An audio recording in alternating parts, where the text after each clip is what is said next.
হ্যাঁ, আসসালামু আলাইকুম দর্শক। আমাদের এই কুল বাগানে সব পানি একেবারে বেঁধে এক হাঁটু পানি ছিল। এই পানি আমরা আসার পরে গাছে কেবল ফুল আসার পরে সব পরিষ্কার করে দেওয়া হয়েছে এবং এই যে আমাদের ভাইরাল শান্তি ভাই সংস্কারের কাজে আছেন।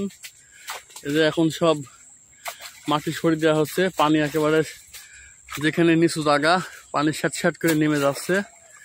আমরা সকাল থেকে এই কাজে ব্যস্ত আছি, যেহেতু কুল এবং পেয়ারা বাগানে পানি বেঁধে থাকলে ফসলে অনেক ক্ষয়ক্ষতি, পানি সব বের করে দেওয়া হচ্ছে।